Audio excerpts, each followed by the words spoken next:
My dad is vacuuming. Yeah, you vacuum the grass. My dad is mowing right now. So if you hear him in the background, I'm sorry, I can't do anything about it.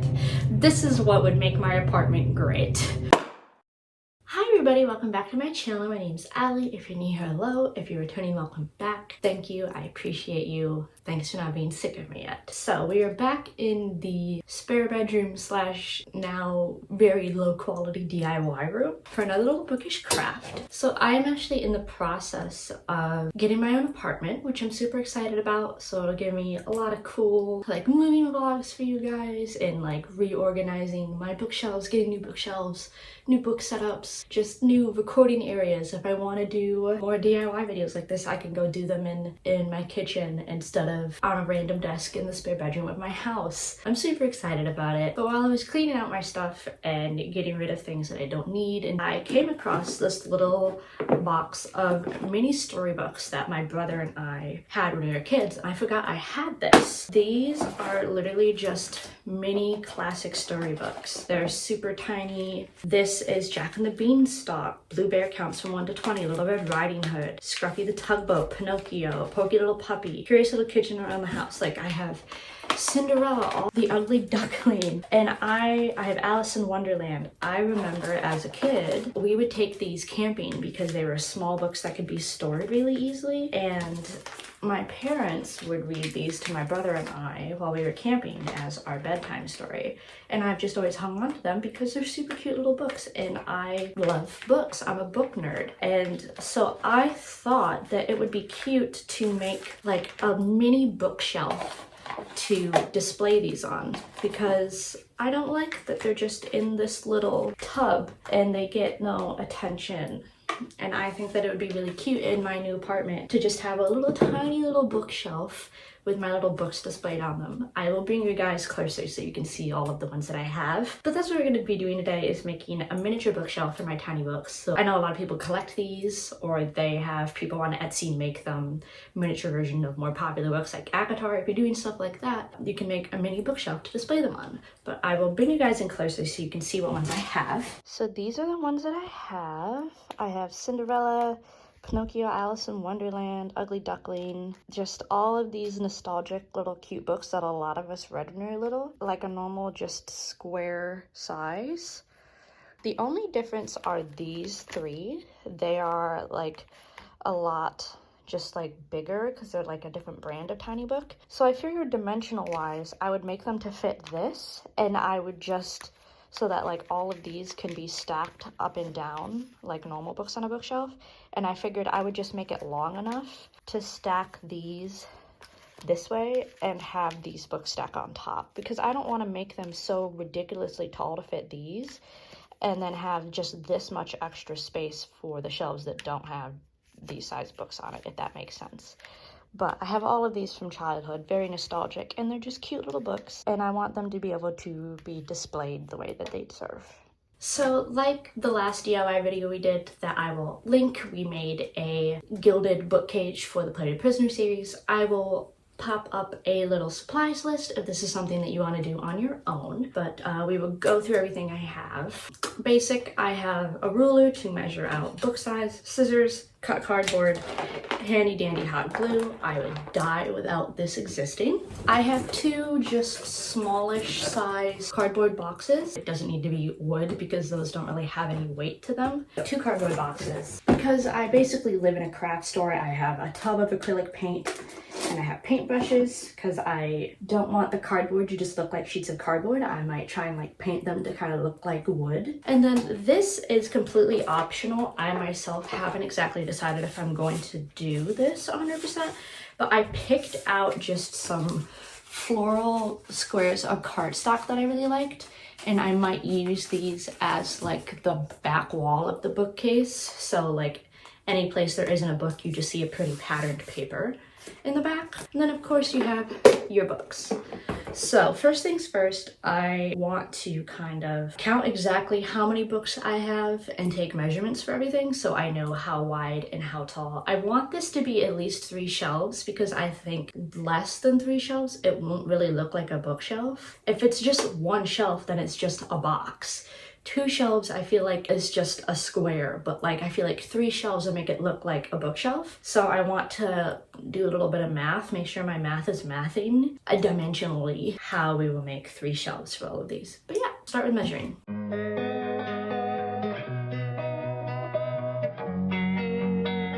Okay, so I've mathed some math. These bigger books are about 3.5 inches wide, and tall wise, these like normal sized ones are about 2.5 inches tall. I have to make sure that this bookcase is at least 3.5 inches wide and like 3.5 inches deep to be able to fit these specifically in. 3 shelf wise, it's gonna be more space than I have books because I have 21 of these normal size books. This is a stack of 10. A stack of 10 isn't even the whole length of one of these. And I still want it to be 3 shelves. So it'll kind of be spread out a little bit on the shelf, but I think I'm okay with that. So 3 shelves is definitely doable. It's just gonna be fairly spaced out, but we have the measurement. So 3.5 wide, 3.5 deep. From here, I'm basically going to measure out cardboard.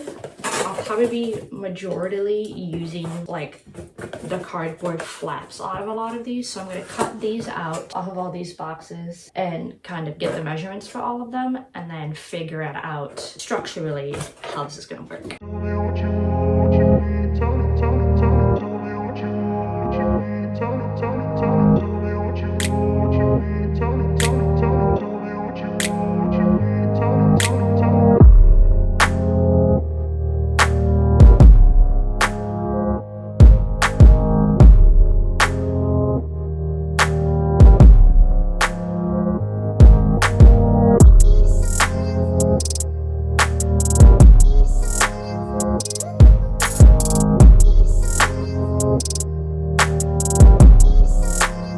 Okay, so we're back. We have measured and cut all the cardboard. So I have 3 of these longer pieces that if I can get kind of these held, we have 2 sides and a back. And then I have 4 of these more square pieces for our 3 shelves and a top. So I think what I personally am going to do next is this piece has the least amount of straight lines on it. So I think I'm going to use that as my back and put my pretty paper on it. What I personally am going to do next, and this stuff is completely up to you. You can not put paper on this if you don't want to. But I'm going to cut and put my paper onto this, and then we will attach all of the sides together.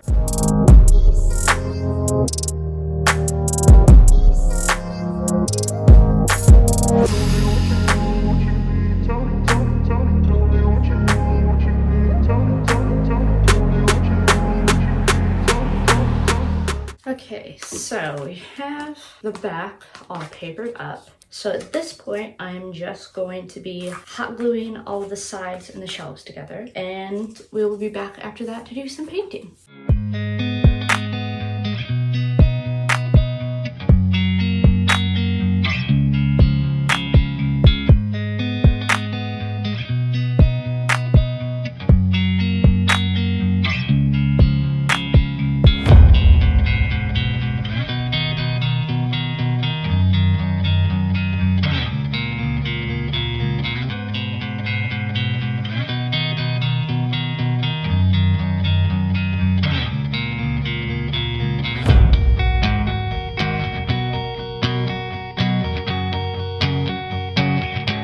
We're back with the completed structure of a bookshelf. It was true in high school and it's true now. I cannot math. I did not take into account that putting the sides on would take off of the 3.5 inches wide that these books are. So these big ones can no longer fit in here. I would have to do them sideways, but then I don't think I would be able to fit these in here. I don't know. We'll see. I might be able to finagle them in here, but I don't think so. I have a couple spots where like the edges of the cardboard stick out a little bit, so I'm gonna go through and trim these down, and then I am going to the outsides and like the insides of the walls and stuff. This is completely up to your artistic interpretation. If you want to do it some browns and make it look woody, if you want to paint it bright pink and have a bright pink bookshelf. I think I might do mine some sort of greeny to try and match the background a little bit. This is more more of a blue green, and I might do more of like a huntery green, but mine is probably going to be in the greens era. I'll probably get a layer or two painted, leave it to dry, come back, do a layer or two. But yeah, trim these off and get it painted.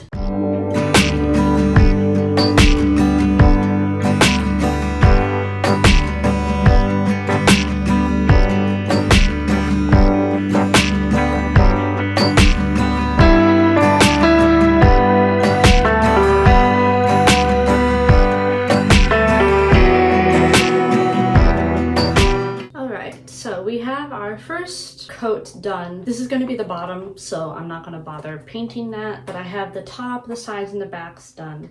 And then the inside, I have like the inside walls, the top of the top and the bottom of the bottom done. The only thing I haven't had painted is these two shelves, because right now I'm using these to hold it, so I'm not holding onto the fresh paint. It's a nice sunny day. I'm going to go set this on my porch and let it dry in the sun for a little bit. Come back and see if I need a second coat for this outside layer, do that, let it dry again, and I will basically kind of do these two inside shelves last once I am happy with the way the outside looks. So yeah, I will see you in a little bit when stuff is dry. Okay, we're back. So I ended up doing a second coat on the outside. It just needed a little bit more, and I did my two inside shelves.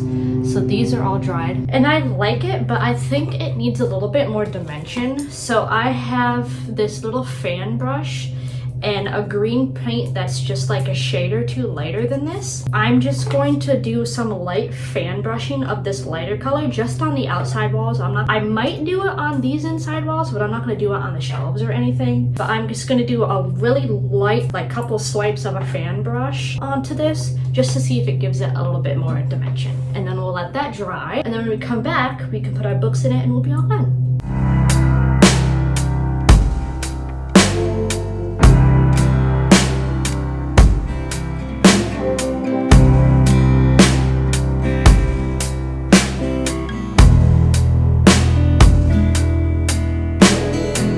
We're back, we're dried, we are completely painted. I'm really happy with the way it turned out. I think it looks cute. Throughout this video, we figured out that I still cannot do math correctly because these have to sit in here sideways now. It looks kind of crooked, but I think that looks cute, honestly. I think it kind of fits the vibe of these little tiny books. But I will get this staged, get all the books set in there, and I'll insert my attempt of aesthetic B-roll footage here.